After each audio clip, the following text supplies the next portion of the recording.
بسم اللہ الرحمن الرحیم۔ السلام علیکم ناظرین گرامی، آج ہم آپ کے سامنے ایک دلچسپ موضوع کے ساتھ حاضر ہیں۔ عام طور پر یہ تاثر دنیا کے اندر پھیلایا جاتا ہے غیر مسلم مستشرقین اور اس کے علاوہ ملحدین کی طرف سے کہ مسلمانوں کا سائنس اور ٹیکنالوجی کے اندر کچھ بھی تعلق اور کردار نہیں ہے، لیکن یہ ایک ایسا جھوٹ ہے کہ جس کی حقیقت ہر صاحب علم اور محقق آدمی سمجھ سکتا ہے۔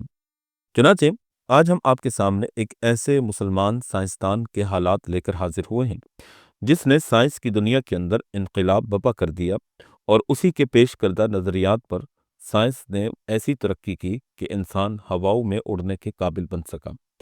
تاریخ اسلام کا وہ دور جب اندلس علم اور تحقیق کا مرکز تھا، جب مسلمان سائنس، فلکیات، طب، ریاضی اور انجینئرنگ میں دنیا کی رہنمائی کر رہے تھے۔ اسی ماحول میں ایک ایسا شخص پیدا ہوا جس نے آسمان کو اپنی منزل بنایا، ایک ایسا محقق جس نے رائٹ برادران سے تقریباً 1000 سال پہلے انسان بردار پرواز کا تجربہ کیا۔ یہ ہیں عباس ابن فرناس۔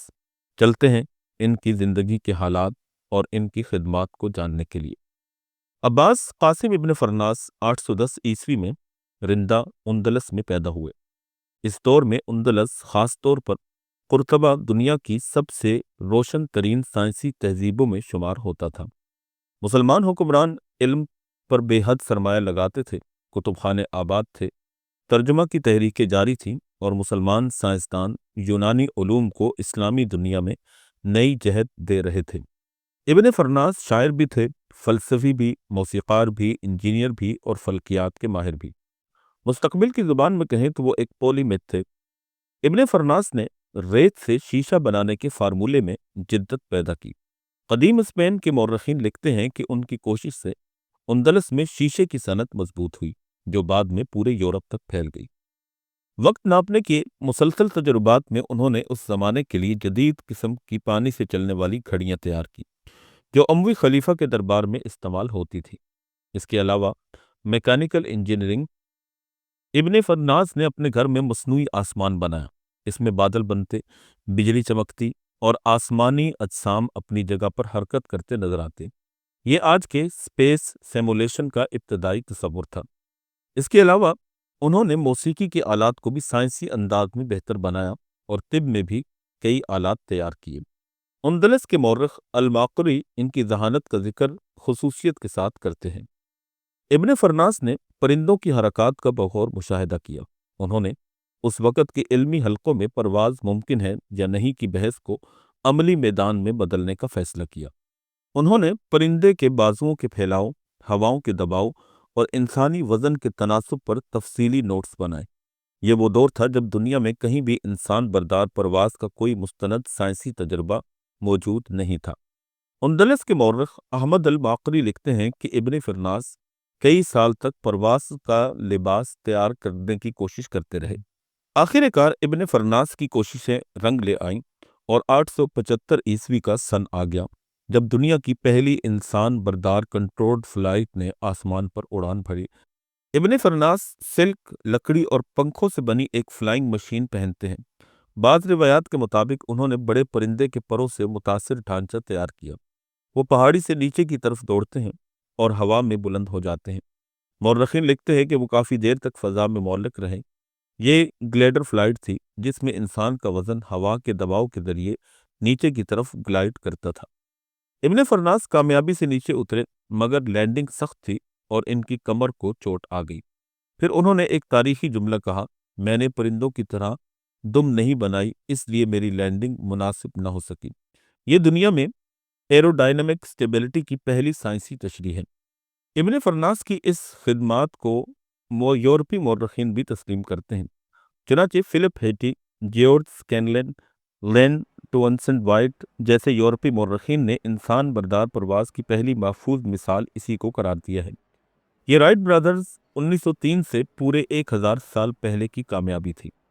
ابن فرناس صرف سائنسی نہیں تھے، بلکہ وہ اسلامی تعلیمات سے بھی متاثر تھے۔ قرآن میں بار بار آسمان، کائنات، ستاروں اور پرندوں کی پرواز پر غور کرنے کی دعوت ملتی ہے۔ افلا ینظرون الی الطیر فوقہم صافات، کیا وہ پرندوں کو اپنے اوپر نہیں دیکھتے کہ وہ کیسے پر پھیلائے رکھتے ہیں؟ یہ محض مشاہدہ نہیں، ایک علمی تحریک تھی۔ مسلمان سائنسدان اسی سوچ کے تحت فلکیات، ریاضی اور فزکس میں حیرت انگیز ترقی کرتے رہے۔ ابن فرناس اسی قرآنی سوچ کا نتیجہ تھے۔ ابن فرناس 887 عیسوی میں وفات پا گئے۔ اپنے پیچھے وہ ایک ایسی تحریک چھوڑ گئے جس نے یورپی سائنس کی تاریخ کو ایک نئی سمت دی۔ اسپین میں ایک پل کا نام پونٹ دا ابن فرناس ہے۔ بغداد میں ایئرپورٹ پر ان کا بڑا مجسمہ نصب ہے۔ اس کے علاوہ ناسا نے ایک ایسٹرائیڈ 8368 ابن فرناس کے نام پر رکھا ہے۔ یورپ میں انہیں فادر آف ایویشن کہا جاتا ہے۔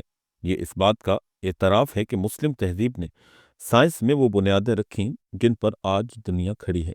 مسلمان سائنسدانوں کے پیش کردہ سائنسی نظریات جو کہ قدیم زمانے میں انہوں نے اپنی تحقیق اور ریسرچ کے ذریعے سے پیش کیے، اسی کی بنیاد پر آج کی جدید ٹیکنالوجی اپنی بنیادوں پر کھڑی ہے۔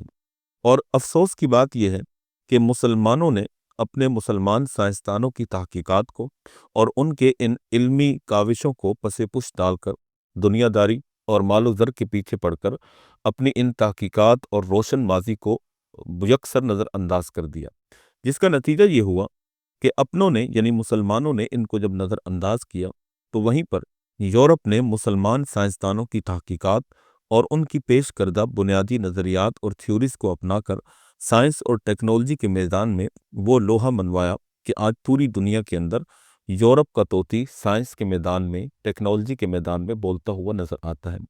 جبکہ اس کے برعکس مسلمانوں کو اگر دیکھا جائے تو مسلمان پوری دنیا کے اندر سائنس اور ٹیکنالوجی کے اندر زیادہ تر یورپ، امریکہ اور چین کے محتاج نظر آتے ہیں۔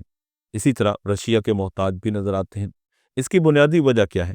اس کی بنیادی وجہ یہی ہے کہ مسلمان اپنے آباء و اجداد اور اپنے سلف و خلف کے جتنے بھی تحقیقی کام تھے، ان کے علمی ذوق اور شوق کے نظریات تھے، اس سے یکسر غافل ہو چکے ہیں، اور دنیا اور مال و دولت اور دنیا کی چمک دمک کے اندر اس قدر غرق ہو چکے ہیں کہ علم، تحقیق، سائنس، ٹیکنالوجی اور اس قسم کے دیگر موضوعات سے بالکل غافل ہو چکے ہیں۔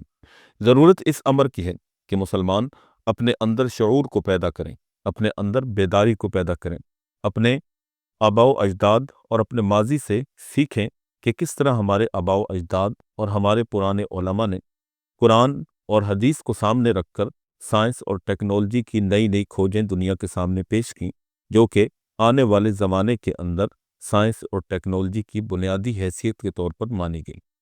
تو ناظرین گرامی، عباس ابن فرناس ایک ایسا نام جو صرف اندلس کا نہیں، پوری انسانیت کا سرمایہ ہے۔ وہ انسان جس نے آسمان کو چیلنج کیا اور ثابت کر دیا کہ علم، مشاہدے اور تجربے سے انسان ناممکن کو ممکن بنا سکتا ہے۔ اگر دنیا جہازوں، ڈرونز، راکٹ، سائنس اور ایویشن پر کھڑی ہے تو اس بنیاد کے اولین معماروں میں عباس ابن فرناس کا نام بھی روشن ستارے کی طرح ہمیشہ چمکتا رہے گا۔ ناظرین گرامی، آپ کو ہماری یہ ویڈیو کیسی لگی؟